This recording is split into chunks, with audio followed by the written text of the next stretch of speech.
मालिक की बनाई हुई इस दुनिया में इंसान के साथ जो कुछ भी होता है वो उसके प्रारब्ध और नसीब के अनुसार ही होता है।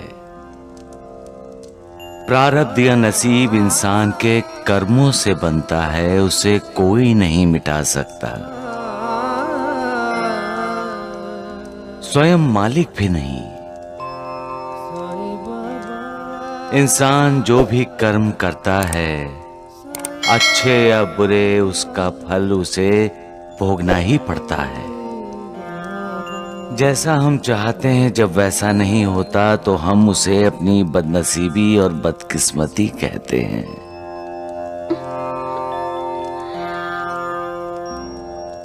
बदनसीबी जब हाथ धोकर पीछे पड़ जाती है तो इंसान की मुश्किलें बढ़ जाती हैं, उसका मन अशांत हो जाता है, उसकी श्रद्धा और उसका विश्वास डगमगाने लगता है। वो अपने भगवान पर भी शक करने लगता है। कभी कभी मुझ पर मेरे भक्त अविश्वास दिखाते हैं।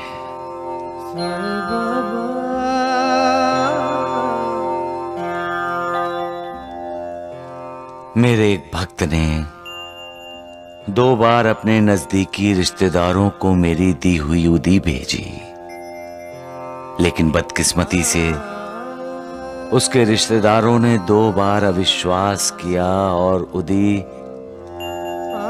फेंक दी।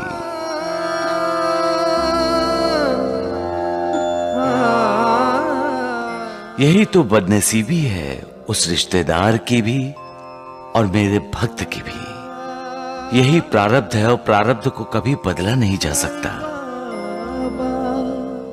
मालिक भी उसमें दखल नहीं देता। दीनानाथ को 6 रोग हुआ है, तपेदिक, टीबी, जिससे जिंदा बचना नामुमकिन है, असंभव।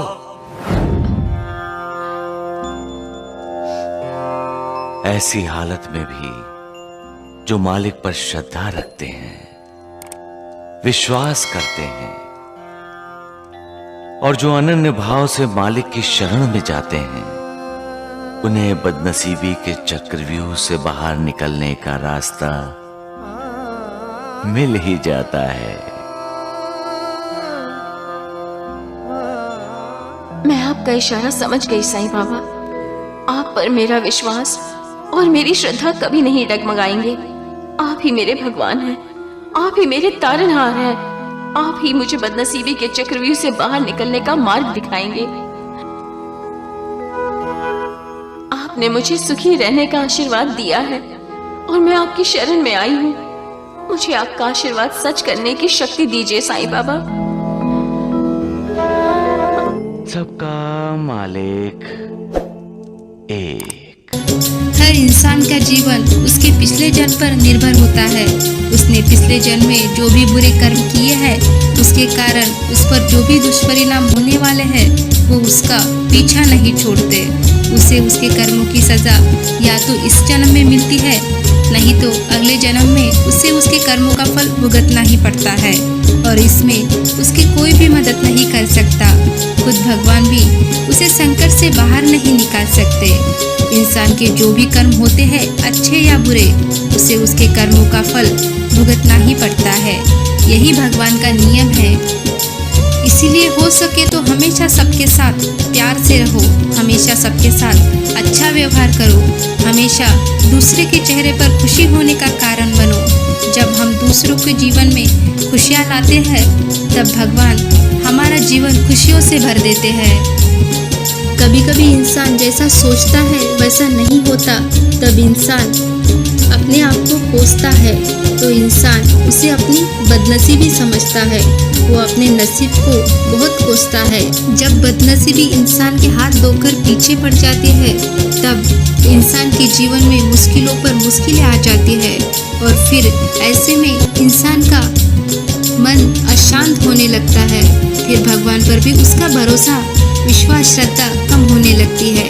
हम समझते हैं कि भगवान का अब हम पर आशीर्वाद नहीं रहा, हमारे जीवन में बस दुख ही दुख आ रहे हैं। फिर हम विचलित हो जाते हैं। हम ऐसा क्यों करते हैं? हम ऐसा क्यों सोचते हैं कि भगवान अब हमारे साथ नहीं है? हम क्यों भगवान पर अविश्वास दिखाते हैं? जो इंसान अपनी कितनी भी बुरी हालत क्यों ना हो, उसके जीवन में कितनी भी बड़ी बड़ी समस्याएं, कितने भी बड़े बड़े संकट क्यों ना आए, वो फिर भी अपनी बातों पर अटल रहता है।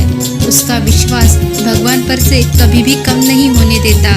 उसकी श्रद्धा भगवान पर से कभी भी उठने नहीं देता।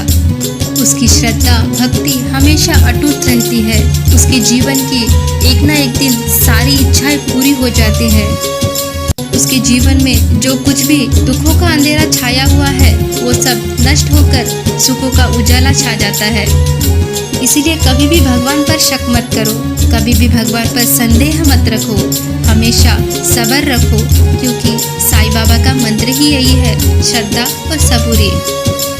उम्मीद करते हैं कि आपको हमारा वीडियो पसंद आया हो, तो चैनल को लाइक, शेयर और सब्सक्राइब करें और कमेंट बॉक्स में ओम साईं राम जरूर लिखें। अगर आपके भी जीवन में कुछ चमत्कार हुए हो तो हमें कमेंट बॉक्स में ज़रूर बताएं। उम्मीद करते हैं कि आपका दिन शुभ हो।